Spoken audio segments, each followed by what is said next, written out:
अस्सलाम वालेकुम। उम्मीद करता हूँ सब लोग ठीक हो गए। तो आज की जो वीडियो बन रही है वो एक सवाल के ऊपर बन रही है, क्योंकि मुझे अक्सर बहुत से सवाल आते हैं जो उनमें से एक जो काम के सवाल होते हैं उनके ऊपर मैं वीडियो बना लेता हूँ, या फिर वो सवाल जो बहुत ज़्यादा दफ़ा पूछे जाएँ उनके ऊपर मैं वीडियो बना लेता हूँ ताकि सबको जो है वो इन्फॉर्मेशन पहुँच जाए। तो रिसेंटली मैंने जो वीडियो बनाई सीएसई की स्कॉलरशिप के ऊपर कि आपने सीएसई की स्कॉलरशिप कैसे लेनी है, आपने सी वगैरह कैसे बनानी है, अप्रोच कैसे करना है प्रोफेसर को वगैरह वगैरह। उसके बाद जो सबसे ज़्यादा क्वेश्चन मुझे आया था वो था कि जी बैचलर्स के लिए स्कॉलरशिप अगर हैं क्यों नहीं है, या मिल सकती हैं कि नहीं। ये जो बैचलर्स की स्कॉलरशिप थी इसके बड़े सवाल आए। देखिए, जो सीएसई की स्कॉलरशिप जो बेसिकली होती है वो मोस्टली होती है मास्टर्स के लिए और पीएचडी के लिए। मे भी शायद कोई एक आधी यूनिवर्सिटी निकल आए जिसमें वो बैचलर के लिए लो करें। अब हम आज की जो वीडियो है उसमें बात ये करते हैं कि जी बैचलर की जो स्कॉलरशिप है ये वाकई कोई बंदा ले सकता है कि नहीं। मेरे साथ कुछ एक्सपीरियंस हुए जो कि मैंने अपने दोस्तों के साथ देखे हैं, मैं उनको भी शेयर करूँगा। सबसे पहले तो ये कि यार जो बैचलर की स्कॉलरशिप है फुली फंडेड मिलना तो ऑलमोस्ट इम्पॉसिबल है, ठीक है। लेकिन एक केस है, उसके बारे में मैं आपको बाद में बताऊँगा वो कैसे पॉसिबल हुआ था। फुली फंडेड तो नहीं मिल सकता, मतलब कि आपको स्टाइपेंड वगैरह तो नहीं मिलेगा, ठीक है, आपको ये चीज़ें नहीं मिलेंगी। मेजोरिटी केसेस के अंदर होता ये है कि आपको पार्शियल स्कॉलरशिप दी जाती है जिसमें आपकी 60% 70% इस तरह करके जो है ना आपकी ट्यूशन फ़ी माफ़ होती है, ठीक है। ये है मेजोरिटी केसेस के अंदर अगर आपको बैचलर की स्कॉलरशिप मिलती भी है तो। दूसरे नंबर पे ये होता है कि किसी यूनिवर्सिटी के अंदर आपको फुली फंडेड आपकी फ़ी हो सकती है और हॉस्टल आपको पे करना पड़ता है, और किसी के अंदर ये होता है कि आपको हॉस्टल भी पे नहीं करना पड़ता और आपको फ़ी भी नहीं देनी पड़ती। लेकिन एक बात याद रखनी है, ये जो बात है ना सिर्फ इस स्कॉलरशिप के लिए बल्कि हर स्कॉलरशिप के ऊपर है कि हर साल आपकी स्कॉलरशिप वो एक दफ़ा री एवेल्युएट करके चेक करते हैं। ये नहीं कि आपने लेट से 3-4 साल का आपका कोर्स है, अगर आपको एक दफ़ा स्कॉलरशिप मिल गई है तो आपकी वो 4 साल स्कॉलरशिप चलनी है। डजेंट मैटर कि आपके स्कोर और आपकी परफॉर्मेंस चाइना के अंदर किस तरीके की है। आप ये जाके बेशक खुद भी देख लें, उनकी जो डिस्क्रिप्शन होता है जहाँ पे स्कॉलरशिप की टर्म्स एंड कंडीशन होती हैं उस पर लिखा होता है कि आपकी जो स्कॉलरशिप है वो 1 साल के लिए वैलिड है। अगले साल आपकी परफॉर्मेंस की बेस के ऊपर हम दोबारा आपको स्कॉलरशिप का बताएंगे कि आपको मिलनी है कि नहीं मिलनी। सेम बैचलर्स में तो ज़्यादा इंपॉर्टेंट होता है, मास्टर्स और पीएचडी वाले फिर भी किसी तरीके से इसको टैकल कर लेते हैं। हाँ, तो इसका बताने का मेन मकसद ये था कि बैचलर की जो स्कॉलरशिप वो होगी जिसमें आपको फुल फ़ी आपको माफ़ होगी, आपका हॉस्टल माफ़ होगा। वो हर साल आपकी जो परफॉर्मेंस है वो चेक करेंगे कि जी आपने जो पेपर वगैरह वो फेल किए हैं, सब्जेक्ट्स फेल किए हैं, आपकी परफॉर्मेंस कैसी है, आपकी अटेंडेंस कैसी है, उसके बाद वो कंटिन्यू करेंगे, ठीक है। तो अब यहाँ पे सबसे बड़ी प्रॉब्लम ये आती है कि ये स्कॉलरशिप होती है चाइनीज़ टॉट प्रोग्राम्स के लिए, मतलब कि जो प्रोग्राम आपको चाइनीज़ में पढ़ाई जाती हैं उनके लिए होती हैं। इंग्लिश वाले बड़े ही कम हैं।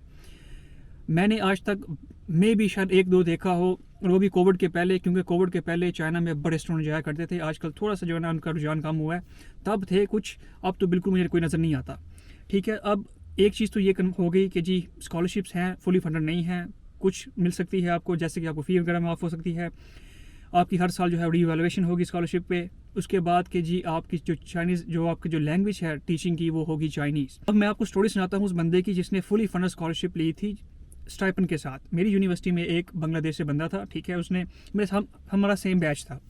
पहले साल ये हुआ कि पहले साल मेजोरिटी केस के अंदर हर जो होता है ना यूनिवर्सिटीज़ वाले आपको चाइनीज़ लैंग्वेज पढ़ाते हैं, तो हमने पहले साल चाइनीज़ लैंग्वेज पढ़ी। उस बंदे को थोड़ा सा चाइनीज़ लैंग्वेज का ज़्यादा शौक था, उसने अच्छे तरीके से पढ़ी, मतलब उसने टाइम अच्छे तरीके से दिया। 1 साल के बाद जब फीस देने की बारी आई मेरी पार्शियल स्कॉलरशिप थी बैचलर्स के अंदर, जब फीस देने की बारी आई हमारी, तो हमने तो फ़ीस दी, अपना मेजर कंटिन्यू किया। उस बंदे ने क्या किया, उसने स्विच करके चाइनीज़ जो मेजर था उसमें चला गया, ठीक है। अब यूनिवर्सिटी ये डिपेंड करती है बात कि आप किस यूनिवर्सिटी में पढ़े हैं, आपके तलक़ात प्रोफेसर से कहते हैं, आपकी यूनिवर्सिटी वो किस तरीके से, इसमें यूनिवर्सिटी में कोई ऐसा कोई है स्कॉलरशिप भी नहीं। अब हुआ ये कि जब उसने स्विच किया चाइनीज़ लैंग्वेज की तरफ, सेम प्रोग्राम, अब यूनिवर्सिटी ने उससे ये कहा कि हम आपको 800 RMB पर मंथ दिया करेंगे एज अ स्टाइपेंड। यूनिवर्सिटी भी फ्री, फीस भी फ्री, हॉस्टल भी फ्री, और 800 RMB स्टाइपेंड भी उसे मिलता था। अब जब कोविड आया तो वो वापस चला गया, तो उसने अपना जो सेमेस्टर था फ्रीज करवा लिया। अब वो दोबारा जो है वापस गया हुआ है और अपनी जो है स्कॉलरशिप कंप्लीट कर रहा है, अपनी जो डिग्री है वो कंप्लीट कर रहा है। तो ये एक केस है जिसमें उसको 800 स्टाइपेंड मिला। इसमें मेन आप चीज़ नोट करें वो ये थी कि उसको चाइनीज़ लैंग्वेज आती थी, वो चाइनीज़ लैंग्वेज उसने ये प्रूव किया कि मैं चाइनीज़ मेजर में जाके जब मैं बैठूंगा या चाइनीज़ क्लास के में जाके बैठूंगा तो मैं वो लेक्चर जो भी मिलते हैं मुझे वो मैं समझ लूँगा और टेस्ट पेपर वगैरह दे लूँगा। अब अगर आप चाहते हैं आपके साथ इस तरह का कोई डायरेक्ट सीन हो तो बेहतर है कि आप चाइनीज़ लैंग्वेज पाकिस्तान से या जिस कंट्री से भी है वहाँ से पढ़ के डायरेक्ट जो है एडमिशन लें। मेजोरिटी केस में नहीं तो आपको पहले साल वो चाइनीज़ पढ़ाएंगे, अगर आपका HSK 4th पीरियड नहीं होता आपको फिर दोबारा करना पड़ेगा 1 साल, फिर भी नहीं होता तो फिर आपको कहेंगे जी आप जाएँ किसी और यूनिवर्सिटी में या फिर जो है इंग्लिश में करें और हमें फ़ीस दें। तो बताने का मकसद ये है कि बैचलर की स्कॉलरशिप चाइना में होती हैं, लेकिन इतनी फेमस नहीं है और थोड़ी सी हार्ड है उन्हें फाइंड करना, और इनका जो मेजर होता है वो चाइनीज़ होता है। ठीक है, अब इसमें आपको एक मज़ीद मैं चीज़ आपको बताता हूँ, एक डिफरेंट एक्सपीरियंस आपको मैं बताता हूँ। दूसरा एक्सपीरियंस ये है कि कुछ यूनिवर्सिटी में, अगेन मैं हर यूनिवर्सिटी की मैं बात नहीं कर रहा, ये डिपेंड करता है यूनिवर्सिटी कौन है, प्रोफेसर कौन है आपका। ठीक है, ये डिपेंड करता है। अब उसने ली फुली फंड स्कॉलरशिप, ठीक है, ट्यूशन फ़ी माफ़ और हॉस्टल फ़ी माफ़, स्टाइपेंड नहीं, सिर्फ ट्यूशन फ़ी और हॉस्टल फ़ी माफ़। वो पढ़ता चाइनीज़ के अंदर है, उसने पहले साल चाइनीज़ लैंग्वेज पढ़ी, उसने चाइनीज़ लैंग्वेज किसी तरीके से क्लियर की। ठीक है, जब उसका बैचलर स्टार्ट हुई, उसकी जब मेजर स्टार्ट हुआ, मेजर के प्रोग्राम स्टार्ट हुए, प्रोफेसर उसे चाइनीज़ में पढ़ाते हैं, लेकिन उसे एक कह लें कि पर्क मिला है प्रोफेसर की तरफ से कि उसने प्रोफेसर से बात की कि सर क्या मैं अपनी जो पेपर एग्ज़ाम्स हैं वो असाइनमेंट बेस पे पास कर सकता हूँ और इंग्लिश में पास कर सकता हूँ।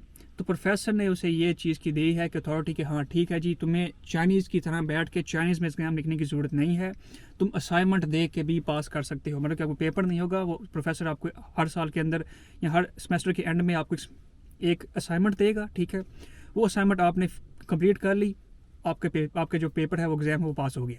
ठीक है, वो आपको पासिंग मार्क्स लगा के आपको अगले जो है सेमेस्टर में भेज देगा। ये उस बंदे का हाल चल रहा है इस वक्त। तो कभी कभार उसको ये भी फैसिलिटी मिल जाती है कि प्रोफेसर से वो पूछ के इंग्लिश में असाइनमेंट्स लिख के वो दे देता है और वो जो सब्जेक्ट होता है उसे पास कर लेता है। मतलब कि उसका ओवरऑल जो सर्किट है, डिग्री है, वो चल रही है किसी तरीके से। उसका 3 साल कंप्लीट हो गया, 1 साल उसका पीछे रह गया। तो आई थिंक उसको डिग्री मिल जाएगी चाइनीज़ लैंग्वेज के अंदर without any problem, fully funded almost जो होती है स्कॉलरशिप के साथ बैचलर के अंदर। तो जी ये कुछ एक्सपीरियंस थे मेरे, ये कुछ दोस्त थे मेरे जिन्होंने पर्सनली खुद ये चीज़ें एक्सपीरियंस की हैं। तो मैंने सोचा कि चलो आपको ये शेयर कर देता हूँ। अगर तो कोई स्टूडेंट ऐसा है जो कि बिल्कुल ही कह लो कि गरीब है, कि पैसे नहीं दे सकता बिल्कुल भी, तो मेरे ख्याल से यार ये एक ऑप्शन उसके लिए बेहतर है। आप चाइनीज़ में स्टडी करो, लैंग्वेज जाके वहाँ पे, ठीक है, 1 साल चाइनीज़ पढ़ो। वैसे भी चाइनीज़ लैंग्वेज बड़ा आगे जाके इसका स्कोप होगा। चाइनीज़ लैंग्वेज अच्छी तरीके से पढ़ो, बैचलर्स में इनरोल हो, और अगर तुम्हें ये ऑप्शन मिल जाए कि यार तुम एग्ज़ाम चाइनीज़ में लिखने की बजाय सिर्फ असाइनमेंट दे के पास हो जाओ, तो आई थिंक ये एक इतना डील ब्रेकिंग सिचुएशन नहीं है। अगर मुझे ये मिले तो मैं एक्सेप्ट कर लूँ। अगर मैं ऐसी पोजीशन पे हूँ कि यार मैं कोई भी चीज़ अफोर्ड नहीं कर सकता, तो मैं ये चीज़ एक्सेप्ट कर लूँगा। बिल्कुल फ्री में स्टडी आपको मिल रही है, और क्या चाहिए, इतने तो पाकिस्तान में नहीं मिलती है कि नहीं। तो ये थी यार कुछ मेरी इन्फॉर्मेशन, ये थी कुछ मेरा एक्सपीरियंस जो मैंने आपके साथ शेयर कर दिया है। ठीक है, मैं उम्मीद करता हूँ कि ये जो वीडियो है किसी न किसी तरीके से आपकी हेल्प करेगी या आपके किसी काम आएगी। तो मैं अगली वीडियोस के अंदर मजीद जो सवालात हैं, काफ़ी ज़्यादा सवाल इकट्ठे हुए हैं, काफ़ी ज़्यादा वीडियोस के टॉपिक हैं मेरे पास, ऑलमोस्ट 50-60 से ज़्यादा वीडियो के टॉपिक मेरे पास पड़े हुए हैं।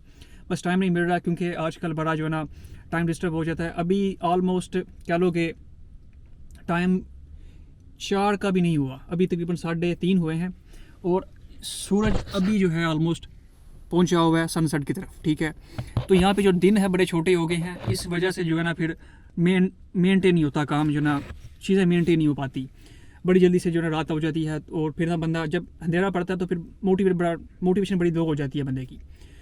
तो ये थी यार वीडियो, उम्मीद करता हूँ आपको पसंद आएगी। तो अगली वीडियो के अंदर मैं मज़ीद जो है कोशिश करूँगा कि यार अगले जो सवाल हैं उनको बनाऊँ, उनके ऊपर वीडियो बनाऊँ, और जो है किसी बंदे की हेल्प हो जाए इससे। तो तब तक के लिए अपना ख्याल रखें। अल्लाह हाफिज़।